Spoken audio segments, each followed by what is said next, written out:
Deputy Chief Minister of Delhi and Education Minister of Delhi, Manish Sisodia, with me to talk about the new education policy. Manish ji, thank you so much for speaking to us. Finally, ऐसा लग रहा है कि एक focus है, अब एक debate अब शुरू हुआ है एक न्यू नेशनल एजुकेशन पॉलिसी पे। 6 साल लगे सरकार को इस पॉलिसी पे आने के लिए। आपको 1-1.5 दिन का टाइम मिल गया, अब आपने पढ़ भी लिया, मैं देख रहा हूं आपके सामने रखी भी हुई है।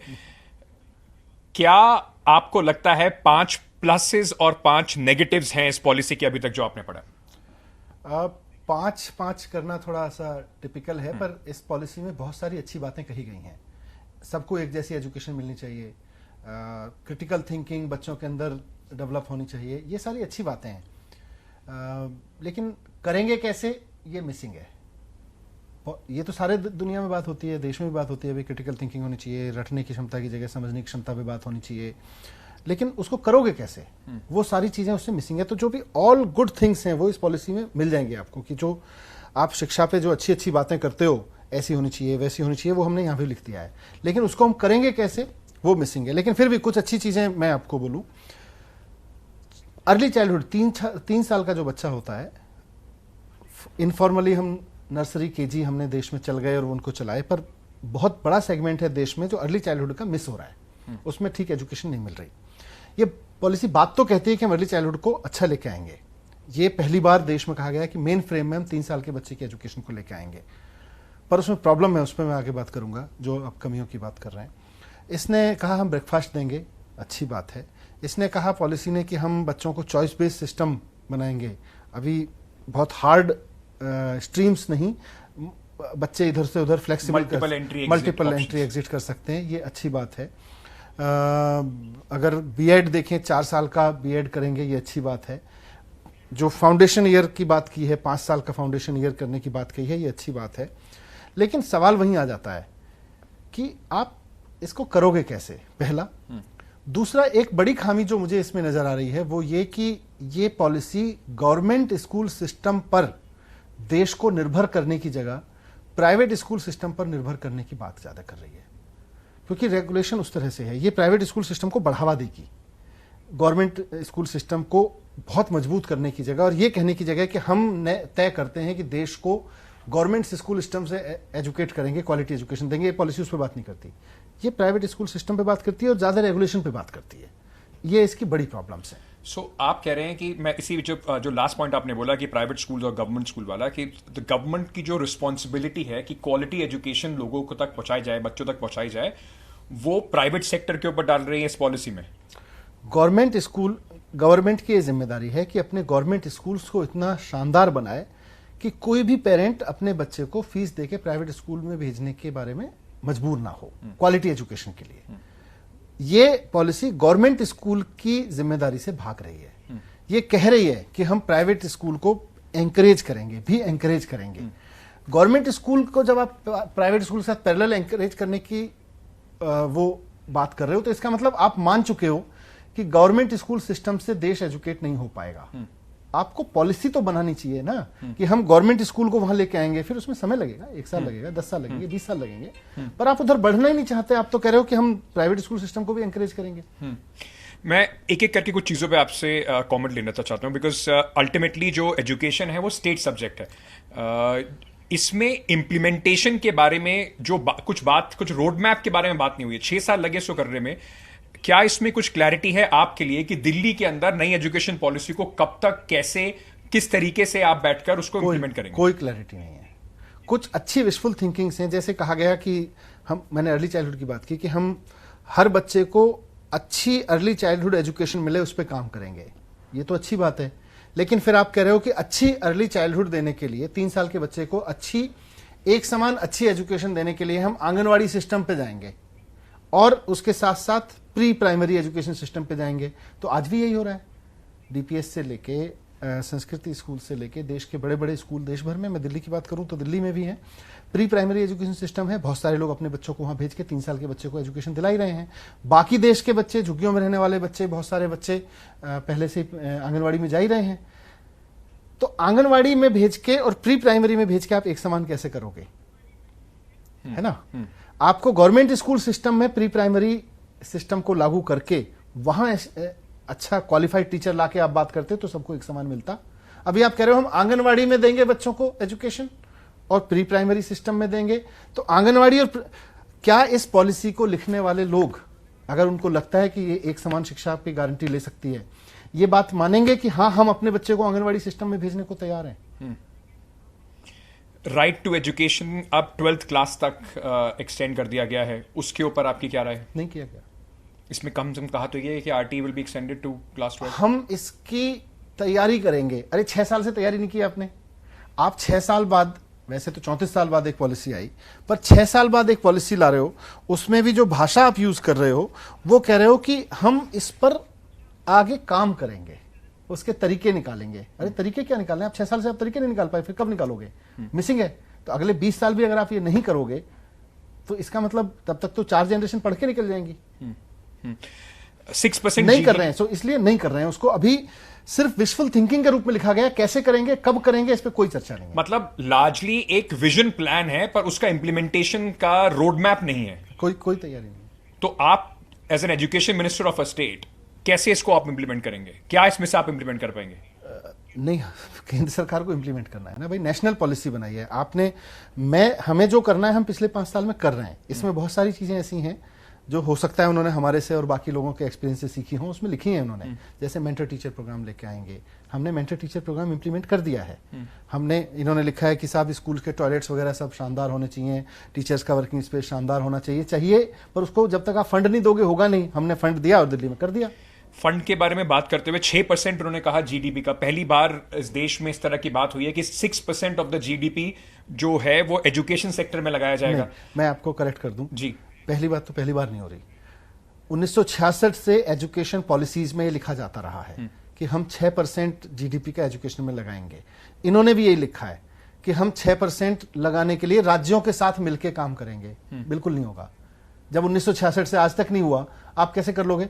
मैंने इनको कहा था जब इस बजट पे, इस मीटिंग पे चर्चा हुई थी, कि आप इस पॉलिसी में लिख दीजिए कि केंद्र सरकार एक कानून लाएगी जिसमें यह लिखा जाएगा कि देश की जीडीपी का 6% हर राज्य को और केंद्र सरकार को एजुकेशन पे खर्च करना अनिवार्य होगा। आप कानून से करिए ना, पॉलिसी से तो आप 66 से नहीं कर पाए, आप कहां से कर दोगे? सो ये बाइंडिंग नहीं है, ये तो मतलब एक ये है कि हम 6% हम करेंगे, हो सकेगा तो कर पाएंगे। उसका फॉर्मूला क्या होगा, रोड मैप क्या होगा, ये क्लैरिटी नहीं है। आप ये देख लो ना, 54 साल हो गए, 66 से हो रहा है। 66 से लिखा जा रहा है हम ये करेंगे, आज तक नहीं हुआ और अगले 66 साल नहीं होगा। आप जब तक इस पर कानून नहीं लेके आओगे कि हम देश में ये नियम बनाते हैं, कानून बनाते हैं कि हर एक केंद्र सरकार और राज्य सरकार अपने जीडीपी का 6% एजुकेशन पर मैंडेटरी खर्च करेंगे, और आपने ऐसे कानून अलग बनाए हुए हैं। फिजिकल डेफिसिट, राजकोषीय घाटा कितना होगा, इस पर आपने कानून बना रखा है। आपने तय कर रखा है कि फिजिकल डेफिसिट इससे कम नहीं होने देंगे, तो एजुकेशन बजट भी इससे कम नहीं होगा। इस पर कानून बना दो। Delhi about 8 to 10% of the GDP spend करता है। हम लगभग 8 से 10% कर रहे हैं, क्योंकि हमने 25% अपना टोटल स्पेंडिंग का रख रखा है। तो हम 4-5 साल से लगातार इस पर खर्च कर रहे हैं। लेकिन देश भर में नहीं होगा तो कैसे होगा? आपकी सारी विशफुल थिंकिंग पूरी कैसे होगी अगर आप पैसा ही नहीं लगाओगे? तो आपको लगता है कि इसके जो फंडिंग की जरूरत है इस तरीके की पॉलिसी को इंप्लीमेंट करने के लिए, उस पर क्लैरिटी अभी नहीं है? ये तो विशफुल थिंकिंग है ना। 1966 से हर पॉलिसी में लिखा हुआ है कि हम 6% जीडीपी का एजुकेशन पे लाना चाहिए। चाहिए से थोड़ी होता है, हम राज्य के साथ मिलकर काम करेंगे। अब तक नहीं किया, आगे कैसे आपका प्लान क्या है, आप कैसे करोगे, वो आपकी पॉलिसी में आना चाहिए। जो बात हो रही है कि जो बच्चे हैं क्लास 5 से नीचे के बच्चे हैं, उनको उनकी मदर टंग में पढ़ाया जाएगा, उसको लेकर मिक्स रिएक्शन है। ज्यादातर लोग ये भी कह रहे हैं कि एक बहुत अच्छा स्टेप होगा, क्योंकि कॉग्निटिव थिंकिंग में और बच्चों की अंडरस्टैंडिंग में, फाउंडेशन की अंडरस्टैंडिंग में it's a good step. How do you see that step? और क्या ये एक अलग तरह की डिस्पैरिटी पैदा करेगा? Is there some confusion? English medium school क्या करेंगे? क्या इस तरह की क्वेरीज भी आपके पास आ रही? नहीं, मुझे तो लगता है कि ये एक बहुत अच्छा कदम है। जब आपने पॉजिटिव चीजें पूछी थी तो ये मेरी पॉजिटिव लिस्ट में है, जो एक वाकई मच नीडेड कदम है।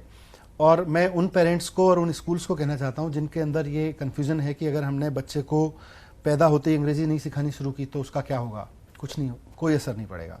आप अपने बच्चे को 5वीं क्लास की उम्र तक, तो लगभग मान लीजिए 9-10 साल की उम्र तक, अगर वो मतलब 9-10 साल की उम्र तक मान लीजिए, अगर वो अंग्रेजी नहीं भी सीखता है, आप बिल्कुल चिंता मत करिए।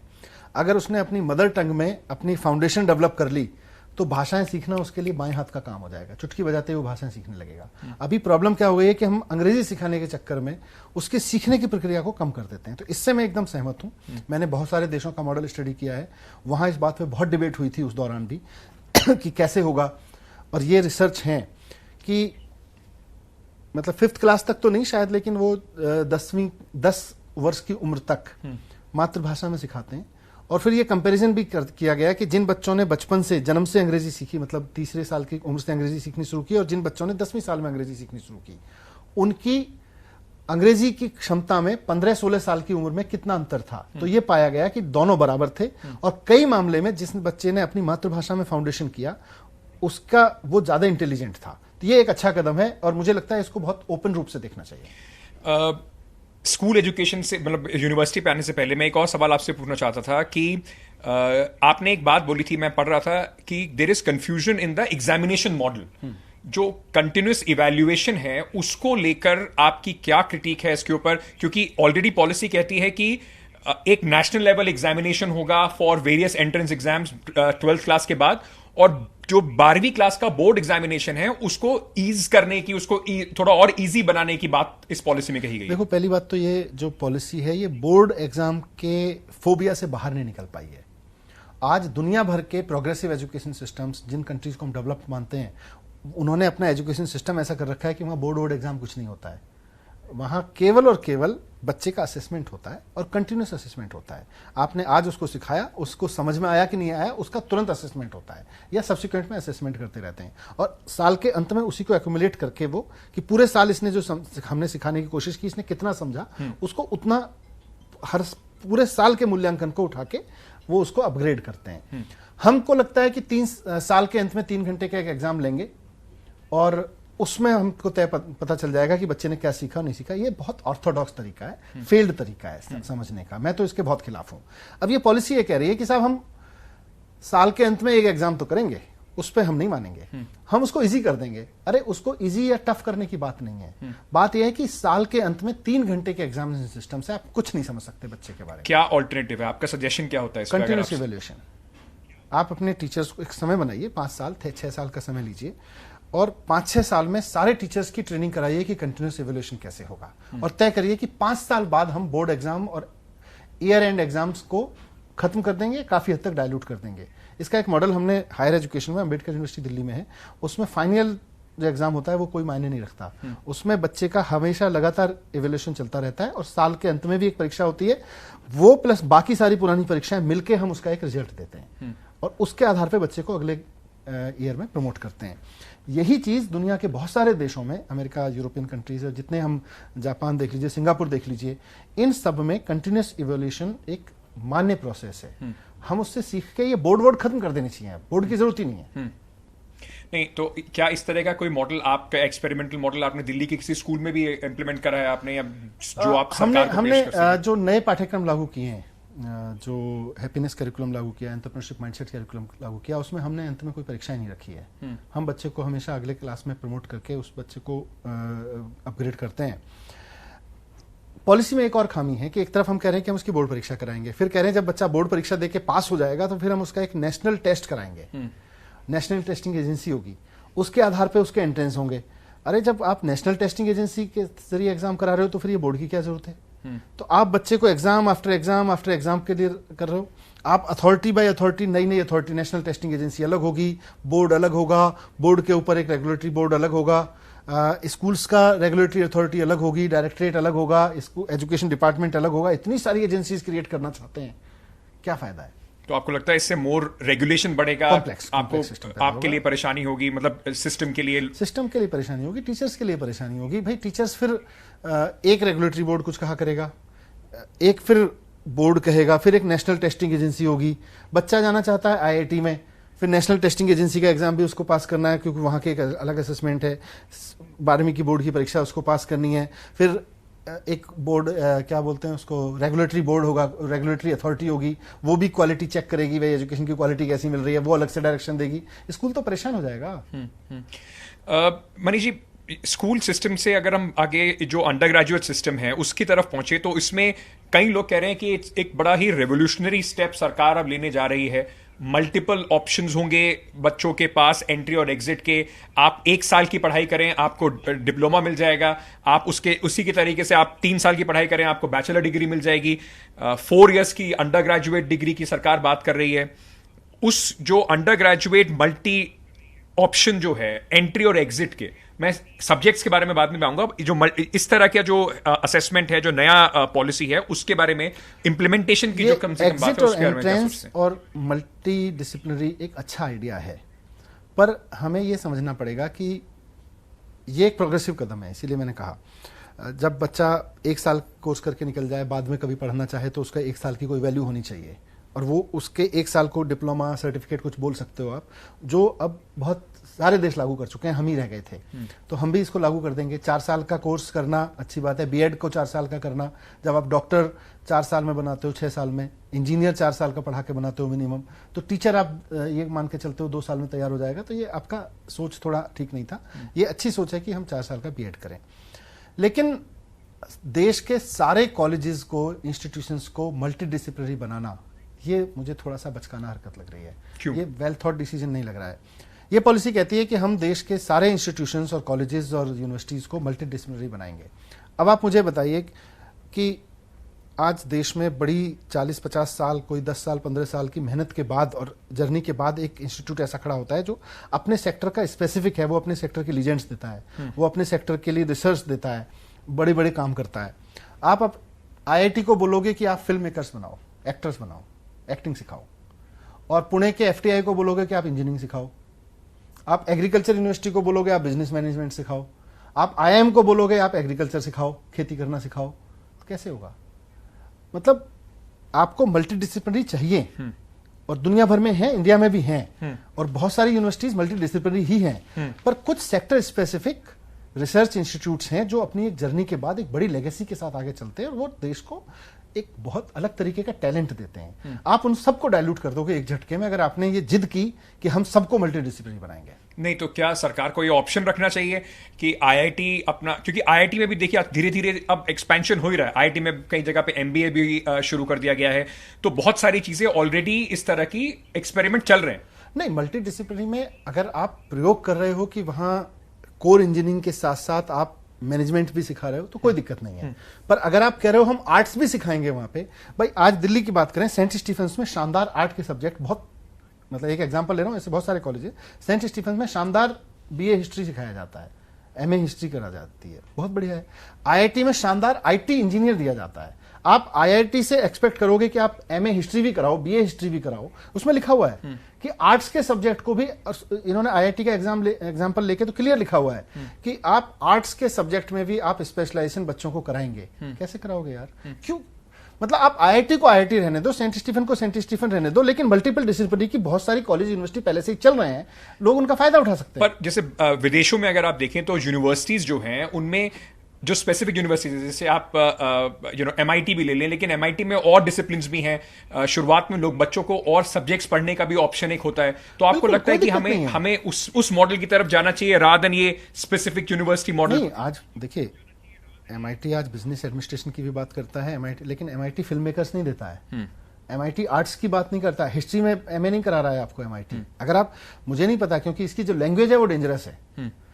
अगर आप फिर कहने की क्या जरूरत है? आज IIT भी आपको इसमें करा रहा है। आज हमारे IITD है, DTU है, इकोनॉमिक्स में पढ़ा रहे हैं आपको बिजनेस एडमिनिस्ट्रेशन करा रहे हैं। जो DTU आपको इंजीनियरिंग कराता था पहले, वो आज बिजनेस MBA की डिग्री भी दे रहा है। तो वहां कोई झंझट नहीं है। मल्टी डिसिप्लिनरी उतना तो यूनिवर्सिटीज ने अपने आप को ओपन कर ही लिया है। पर आप जो पैराडाइम शिफ्ट की बात कर रहे हो, जिसमें आपने लिखा है कि आर्ट के सब्जेक्ट भी इंजीनियरिंग में होंगे, इंजीनियरिंग मतलब आर्ट वाले इंजीनियरिंग टेक्नोलॉजी के सब्जेक्ट पर, ये थोड़ा सा डिजास्टर्स है। आज बर्कली म्यूजिक इंस्टीट्यूट है, म्यूजिक के लिए जाना जाता है। MIT आज अपनी टेक्नोलॉजी और एडमिनिस्ट्रेशन के लिए जाना जाती है। हार्वर्ड कैनेडी बिजनेस, मतलब बिजनेस का जो है वो बिजनेस के लिए जाना जाता है। आज दिल्ली में भी एम्स है, एम्स मेडिकल के लिए जाना जाता है, आप 4 कोर्स और करा दीजिए, आप मेडिकल एडमिनिस्ट्रेशन के करा दीजिए, लेकिन आप मल्टीडिसिप्लिनरी करने के चक्कर में आप कहेंगे नहीं साहब एम्स जो है अब आपको एमए पॉलिटिकल साइंस भी देगा, तो कैसे काम चलेगा? नहीं, पर आपको लगता है कहीं ना कहीं बच्चों के लिए, जो स्टूडेंट्स हैं उनके लिए एक बेटर एक्सपीरियंस होगा at least for their first few years, foundation के जो एक दो साल होंगे,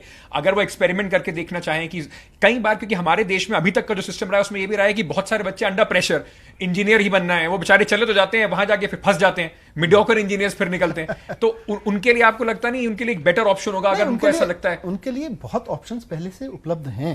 इंजीनियरिंग छोड़ के मान लीजिए आप आईआईटी जा रहे हैं, आपको आईआईटी में जाके लगता है नहीं मुझे तो हिस्ट्री में पढ़ना था, तो आप कभी भी ड्रॉप कर सकते हैं ना, आप छोड़ सकते हैं, और उसका फिर वो 1-2 साल जो भी होगा वो बर्बाद हो जाएगा यार। लेकिन आप एक इंस्टीट्यूट जो आईआईटी बना है उसको क्यों बर्बाद करने पे तुले हैं? आप इतने सेक्टर स्पेसिफिक रिसर्च बेस्ड बहुत लेगेसी के बाद जो संस्थाएं खड़ी हुई हैं, आप उनका कैरेक्टर क्यों बर्बाद करने पे सोच रहे हैं? आप खोलिए, मल्टीडिसिप्लिनरी खोलिए, किसी ने मना नहीं किया, और आज भी कोई नई नहीं खोल रहे हैं। आज आप दिल्ली यूनिवर्सिटी देखिए, मल्टीडिसिप्लिनरी है ही, उसके बहुत सारे कॉलेजेस में मल्टीडिसिप्लिन, मैंने सेंट स्टीफन की बात की, लेकिन सेंट स्टीफन में भी बहुत सारे मल्टीडिसिप्लिन हैं ही, लेकिन उन सबका एक कोर भी है। आप अब मेरठ की चौधरी चरण सिंह यूनिवर्सिटी देख लीजिए, मैं नियर बाई की बात कर रहा हूँ, एमडी यूनिवर्सिटी देख लीजिए, सब मल्टीडिसिप्लिनरी है, कोई मना नहीं कर रहा, आप खोलिए। लेकिन जो संस्थान अपनी किसी रेपुटेशन को पा चुके हैं, आप उनको सिर्फ इस जिद में कि हम देश के सारे संस्थानों को मल्टीडिसिप्लिनरी बनाएंगे, मुझे लगता है फिर उस आईआईटी के मेहनत जो भी लेगेसी है उसके साथ अन्याय होगा।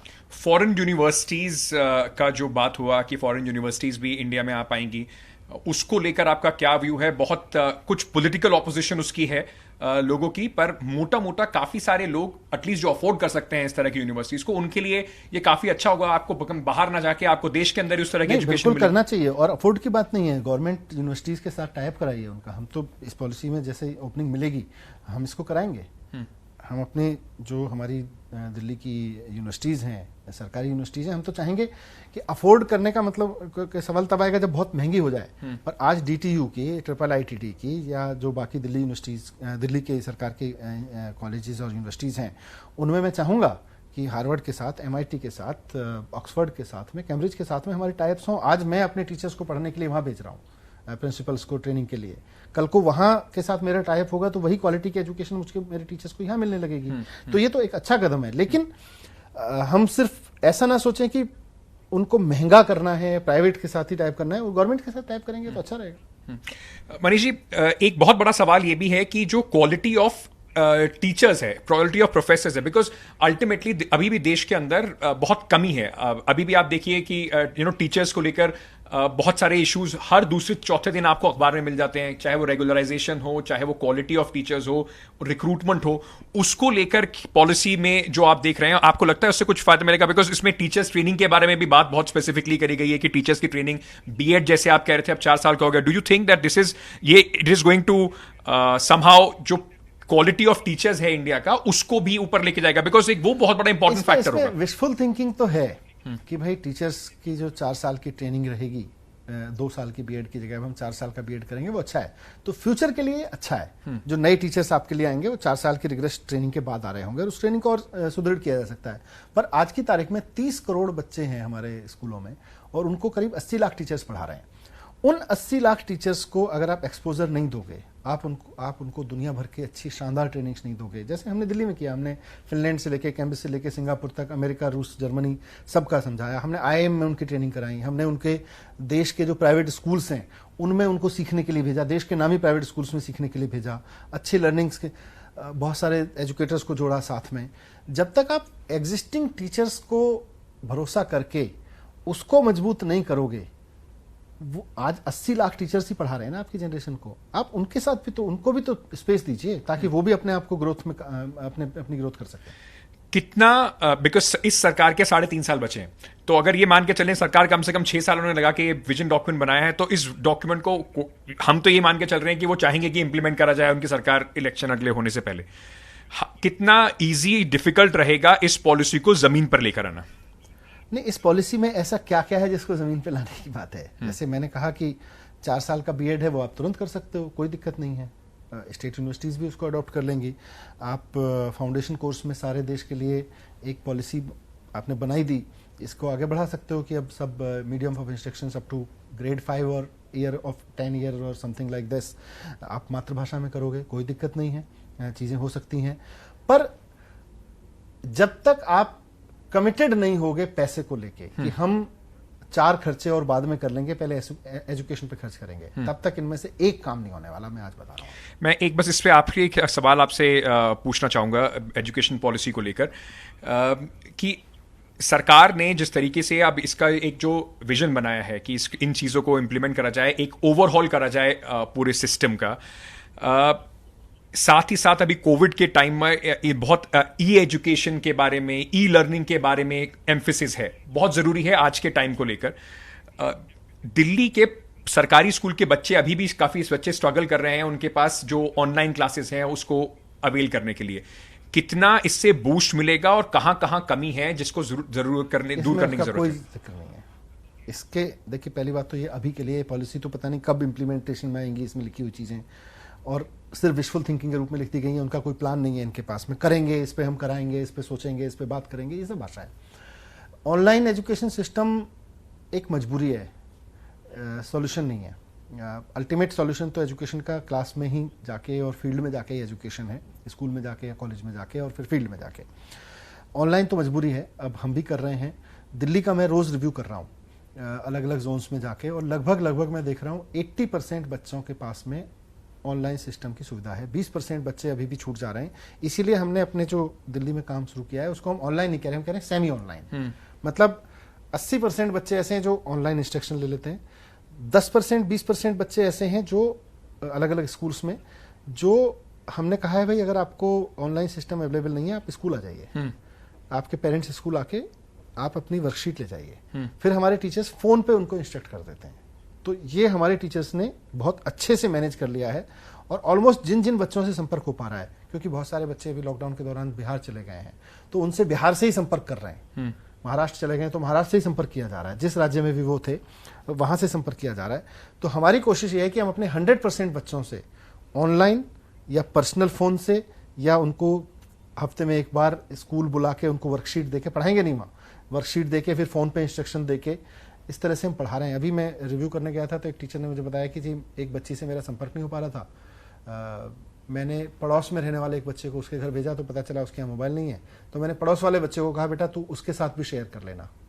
अच्छी बात है। तो टीचर्स भी अपना नया तरीका निकाल रहे हैं।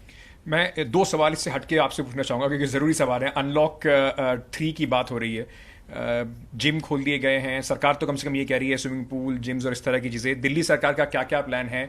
होटल्स आपने ऑलरेडी अब मुक्त कर दिए हैं कोविड ड्यूटी से, तो होटल्स तो काफ़ी खुश हैं, लेकिन क्या जिम्स वगैरह भी खुलने वाले हैं दिल्ली में? नहीं, जिम्स भी खोले जा सकते हैं अब धीरे धीरे, जैसे केंद्र सरकार की गाइडलाइंस आई हैं उसको फॉलो करते हुए हम, क्योंकि अब दिल्ली में स्थिति काफ़ी बेहतर है पुराने समय के हिसाब से, तो हम उसका मैक्सिमम इम्प्लीमेंट करना चाहेंगे। इसीलिए कल मुख्यमंत्री जी ने आदेश दे दिए हैं कि होटल्स खोल दिए जाएं और ताकि बिजनेस भी चालू हो। देश भर से लोग जो बिजनेस करने दिल्ली आना चाहते हैं, जिनका घर नहीं है, वो रुकेंगे कहाँ? तो इकोनॉमी तभी आगे बढ़ेगी जब लोग आके रुकने की उनकी जगह होगी। होटल उसमें बड़ी अहम भूमिका निभाते हैं, तो टूरिज्म से लेकर और बिजनेस तक में। तो होटल्स भी खोलेंगे, गरीबों के लिए जो वीकली मार्केट्स हैं वो भी खोलेंगे, जिम्स को भी खोलेंगे आने वाले समय में, सब चीज़ें खोलेंगी। और धीरे धीरे हम, मतलब मुख्यमंत्री जी जो बार बार कहते हैं कि we have to learn to live with corona, वो तभी है जब हम ये मान लें कि कोरोना से अगर हम सावधान रहे तो हम सुरक्षित हैं, बस फिर सब कुछ बंद करने की जरूरत नहीं है। और ये हमने देख लिया। मतलब 5 तारीख के बाद से ये सब सुविधाएं भी खुल जाएंगी, क्योंकि इन सब चीज़ों को लेकर लोग बड़े उत्सुक बहुत ज़्यादा हैं। उनको भी लग रहा है कि 3 महीने से चीज़ें बंद थी, अब दोबारा फिटनेस। जैसे होटल के बारे में, वीकली मार्केट के बारे में कल निर्णय ले लिया गया है। 5 तारीख को जिम और ये सब खुलने की बात केंद्र सरकार के ऑर्डर में कही गई है। उस पर सब्सिक्वेंटली हम निर्णय ले लेंगे, सरकार, मुख्यमंत्री जी और बाकी सब लोग तय कर लेंगे, उसके बाद उसको अनाउंस कर देंगे। आप एक बार फिर से लग रहा है कि एलजी साहब से आपका सरकार का झगड़े के इसमें सामने सामने फिर खड़े हो गए। जो आपका पैनल है प्रोसिक्यूटर्स का, जो आपने सरकारी वकीलों का, स्पेसिफिकली दिल्ली जो दंगे हुए थे उसके मामले को लेकर, एलजी साहब ने तो आपका जो आपने भेजा था उसको मना कर दिया। देखिए, दुनिया भर में ये प्रैक्टिस है और देश में भी, और हमारा देश के संविधान में ये व्यवस्था की गई है कि पुलिस इन्वेस्टिगेट करेगी और प्रोसिक्यूट, क्योंकि पुलिस ने एक थ्योरी बनाई इन्वेस्टिगेशन की, वो सही भी हो सकती है, उसमें खामी भी हो सकती है। जब कोर्ट उसको रिव्यू करेगा, कोर्ट उसको देखेगा, तो वो पुलिस के वकील से नहीं देखेगा, उसके लिए वकील इंडिपेंडेंट होगा। हमारा यही लॉजिक था कि भाई दंगे में जो भी दोषी हैं सबको सजा मिलनी चाहिए, जिस धर्म से, जिस पार्टी से, जिस जाति से, जहां से संबंध हो, irrespective of caste, creed, religion and affiliation, सबको सजा मिलनी चाहिए।